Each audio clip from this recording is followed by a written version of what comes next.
अस्सलाम वालेकुम my dear students, उम्मीद है कि आप सब ठीक होंगे। आज हमारा लेक्चर नंबर 4 है, चैप्टर फाइनेंशियल स्टेटमेंट एनालिसिस हम डिस्कस कर रहे थे। और इसका जो हमने टॉपिक लास्ट लेक्चर्स के अंदर डिस्कस किया था वो था रेशो एनालिसिस। और इसकी हमने डिफरेंट टाइप्स देखी थी, जिनमें से हमने लिक्विडिटी रेशो, सॉल्वेंसी रेशो, ये दो रेशोज़ हमने ऑलरेडी लास्ट दो लेक्चर्स के अंदर डिस्कस कर ली थी। तो आज के लेक्चर में हम इंशाल्लाह जो है वो एक्टिविटी रेशो को डिस्कस करेंगे। तो सबसे पहले हम देखते हैं कि एक्टिविटी रेशो होती क्या। तो एक्टिविटी रेशो या इसको हम टर्नओवर रेशो भी कहते हैं और इसी को एफिशिएंसी रेशो भी कहते हैं। तो टर्नओवर रेशो या एक्टिविटी रेशो ये हमें क्या बताती है? Activity ratio shows the speed at which the sales are being made, किस स्पीड से जो है वो हम सेल कर रहे हैं। एक तो इसके बारे में हमें ये इन्फॉर्मेशन बताती है। इसके अलावा these ratios also show how efficiently the assets of the organization is being used by the management to generate revenue मतलब सेल। इसके अलावा ये रेशो हमें ये भी बताती है कि हम अपने एसेट्स को कितना एफिशिएंटली यूटिलाइज़ कर रहे हैं सेल को जनरेट करने के लिए। तो यूटिलाइजेशन ऑफ एसेट्स के बारे में भी ये हमें बताती है। और these ratios helps to understand how efficient the management of the company is. इसके अलावा ये हमें रेशो जो है ये भी बताती है कि कंपनी की जो मैनेजमेंट है वो कितनी एफिशिएंट है। तो ये एक्टिविटी रेशो हमें इन चीज़ों के बारे में इंफॉर्मेशन प्रोवाइड करती है। इसके बाद टाइप्स ऑफ एक्टिविटी रेशोज़, इसके अंदर कौन कौन सी रेशोज़ आती हैं, ये इसकी डिफरेंट टाइप्स है। स्टॉक टर्नओवर रेशो है, debtors turnover ratio, creditors turnover ratio, working capital turnover ratio, fixed asset turnover ratio, current assets turnover ratio और टोटल एसेट टर्नओवर रेशो। अभी हम इनको वन बाय वन जो है वो डिस्कस करते हैं। सबसे पहले हम देखते हैं स्टॉक टर्नओवर रेशो, ये क्या होती है और ये हमें किस चीज़ के बारे में इंफॉर्मेशन प्रोवाइड करती है। लिखा हुआ it is calculated by dividing cost of goods sold by average stock, ये इसका फार्मूला। स्टॉक टर्नओवर रेशो का cost of goods sold divided by average stock. Cost of goods sold का जो वर्किंग है वो आपको आती होगी, सेल माइनस ग्रॉस प्रॉफिट, या फिर आपके पास opening stock plus purchase minus closing stock. तो ये डाटे पे डिपेंड करता है किस तरह का उसने डाटा दिया हुआ। तो इसके अलावा एवरेज स्टॉक, जो बच्चों किसी भी चीज़ का आपने एवरेज निकालना है तो आपने उसका ओपनिंग और क्लोजिंग प्लस करके 2 पे डिवाइड कर देना। किसी भी चीज़ का आपने एवरेज निकालना है तो इसी तरह से आएगा opening plus closing divided by 2। तो ये हमारे पास स्टॉक टर्नओवर रेशो का फार्मूला था। तो कह रहा this ratio indicate how fast inventory, या इसको स्टॉक भी कहती हैं, इज़ कंज्यूम्ड और सोल्ड। तो ये रेशो हमें बताती है कि हम जो है अपने स्टॉक को कितनी स्पीड के साथ जो है वो यूटिलाइज़ कर रहे हैं या सेल कर रहे हैं। High ratio mean stock is consumed और सोल्ड स्पीडली। इसका आंसर अगर हमारे पास हाई आता है तो इसका मतलब है कि हम जो है वो इतनी स्पीड के साथ अपने स्टॉक को यूज़ कर रहे हैं। फॉर एग्ज़ाम्पल अगर हमारे पास इसका आंसर आ जाता है 6, तो इसका मतलब है कि हम साल के दौरान 6 दफ़ा अपना स्टॉक जो है वो सेल आउट कर देते हैं। तो इसी तरह से हमारी रेशो जितनी हाई होगी उतना ही हमारा जो एफिशिएंसी है स्टॉक को सेल करने के अंदर वो हमारी ज़्यादा होगी। और low ratio indicate that stock is remain in warehouse for longer period of time. अगर हमारा स्टॉक टर्नओवर रेशो कम आता है तो इसका मतलब है कि हमारा जो स्टॉक है वो वेयर हाउस के अंदर लंबे अरसे के लिए पड़ा रहता है और हम उसको सेल नहीं कर पाते। तो इसका मतलब हमारी एफिशिएंसी ठीक नहीं चल रही अगर हमारा स्टॉक टर्नओवर रेशो का आंसर कम आता है।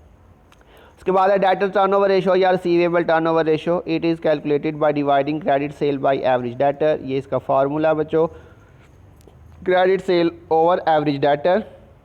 तो ये हमें किस चीज़ के बारे में बताता है? This ratio helps the company to know the collection and credit policy of the company. ये हमें बताती है कि हमारी कंपनी की जो कलेक्शन एंड क्रेडिट पॉलिसी है वो कैसी है, मतलब हम कितने टाइम पीरियड के अंदर अंदर अपनी जो है वो डेटर से कलेक्शन कर लेते हैं। और क्रेडिट पॉलिसी मतलब हम कितने जो है वो दिनों का, हम जो है वो कितने टाइम पीरियड के ऊपर हम उधार के ऊपर चीज़ें सेल करते हैं। हमारी क्रेडिट पॉलिसी जो है कितने दिनों के लिए, कितने महीनों के लिए हम क्रेडिट पे चीज़ें सेल करते हैं। तो high ratio represent better credit policy as compare to a low ratio. अगर हमारा डेटर टर्नओवर रेशो ज़्यादा आता है इसका मतलब है कि हमारी क्रेडिट पॉलिसी अच्छी है, हम जो है वो अपने क्रेडिटर से जल्दी जल्दी जो है वो कलेक्शन कर लेते हैं। फॉर एग्ज़ाम्पल अगर हमारा आंसर आ जाता है 6 टाइम्स, तो बच्चों ये जो टर्नओवर जहाँ पर भी आएगा उसके आंसर के साथ हम टाइम्स लिखते हैं।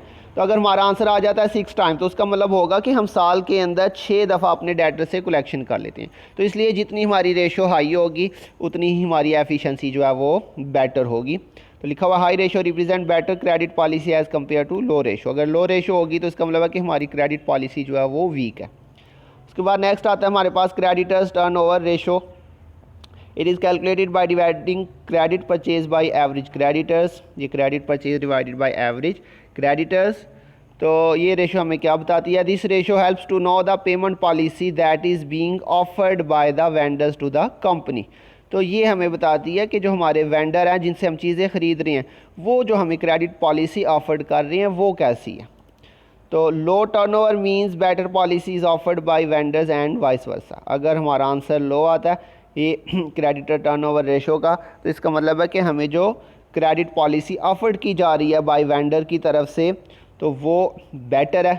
मतलब फॉर एग्जांपल अगर हमारे पास क्रेडिटर टर्नओवर रेशो जो है वो 3 आ रहा है 3 टाइम, तो इसका मतलब है कि हम साल के अंदर 3 दफ़ा पेमेंट कर रहे हैं तो हमें ज़्यादा टाइम मिल रहा है पेमेंट के लिए। अगर हमारा आंसर 4 आ जाता है इसका मतलब है कि हमें थोड़ा टाइम मिल रहा है पेमेंट के लिए।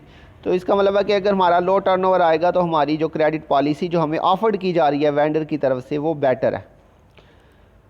उसके बाद हमारे पास वर्किंग कैपिटल टर्नओवर रेशियो, इसका formula it is calculated by dividing net sale by average amount of working capital. ये इसका formula net sale over average working capital. तो वर्किंग कैपिटल कह रहा है जी it shows how efficiently working capital is use to generate sale. ये ratio हमें बताती है कि हम अपने वर्किंग कैपिटल को कितना एफिशिएंटली यूटिलाइज़ करके नेट सेल को जनरेट करने के अंदर यूज़ कर रहे हैं। वर्किंग कैपिटल आता कैसे? हमारे पास current assets minus current liability, इसका जो डिफरेंस आएगा वो हमारा वर्किंग कैपिटल होगा। तो ये हमें बताता है कि हम कितना एफिशिएंटली अपने वर्किंग कैपिटल को यूज़ कर रहे हैं सेल को जनरेट करने के लिए। High ratio show that working capital is efficiently utilise to generate sale and vice versa. अगर हमारा जो रेशो आती है वो अगर ज़्यादा आ जाती है, हाई आती है, तो इसका मतलब है कि हम अपने वर्किंग कैपिटल को जो है वो एफिशिएंटली यूटिलाइज़ कर रहे हैं। और अगर हमारी रेशो कम आती है इसका मतलब हम अपने वर्किंग कैपिटल को जो है वो अच्छी तरह से यूटिलाइज़ नहीं कर रहे सेल को जनरेट करने के अंदर। उसके बाद नेक्स्ट हमारे पास आता है fixed assets turnover ratio. It is calculated by dividing net sale by fixed assets. ये इसका फार्मूला है बच्चों, net sale over fixed assets. It shows how efficiently company is utilising its fixed assets in generating sale. ये ratio हमें बताती है कि net cell को जनरेट करने के अंदर हम अपने फिक्स्ड एसेट को कितना एफिशिएंटली यूटिलाइज़ कर रहे हैं। High ratio shows that company is utilising its assets efficiently. अगर हमारा आंसर हाई आता है, हाई रेशो आती है, इसका मतलब है कि हम अपने एसेट्स को एफिशिएंटली यूटिलाइज़ कर रहे हैं। और इसी तरह से अगर हमारा जो आंसर है वो रेशो जो है वो कम आता है, इसका मतलब है कि हम अपने एसेट्स को एफिशिएंटली यूटिलाइज़ नहीं कर रहे।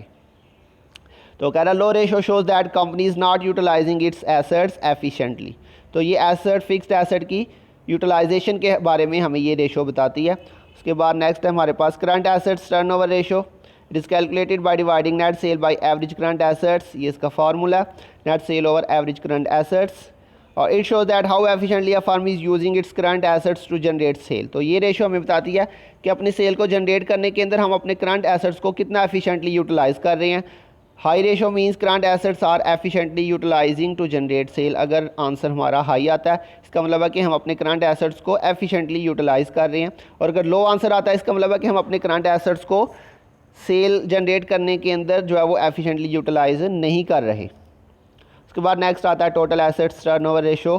It is calculated by dividing net sale by total assets. तो ये इसका formula net sale over total assets.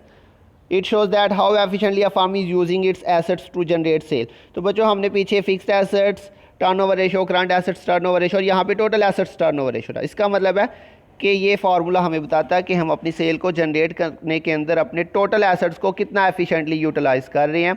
High ratio आएगी तो इसका मतलब होगा high ratio mean assets are efficiently utilising to generate sale. High ratio आएगी इसका मतलब होगा कि हम अपने टोटल एसेट्स को एफिशिएंटली यूटिलाइज़ कर रही हैं। और अभी आपको याद है हमने इसके स्टार्ट में यही बात की कि ये रेशोज़ हमें बताती हैं कि हम अपने एसेट्स को कितना एफिशिएंटली यूटिलाइज़ कर रहे हैं सेल को जनरेट करने के अंदर। तो ये आज का हमारा लेक्चर था। तो ये इसको मैंने यहाँ पे समराइज़ कर दिया हुआ बच्चों। आज आपने ये सारे फार्मूले जो है वो अच्छी तरह से याद कर लेने हैं। तो बच्चों ये फार्मूले आपने साथ साथ याद करने हैं। मैं आपको थोड़ा थोड़ा इसलिए करवा रहा हूँ ताकि आप जो है वो फार्मूले सारे साथ साथ याद कर लें। तो बहुत जल्द मिलेंगे नेक्स्ट लेक्चर के साथ। तब तक के लिए अपना ध्यान रखिएगा। अल्लाह हाफिज़।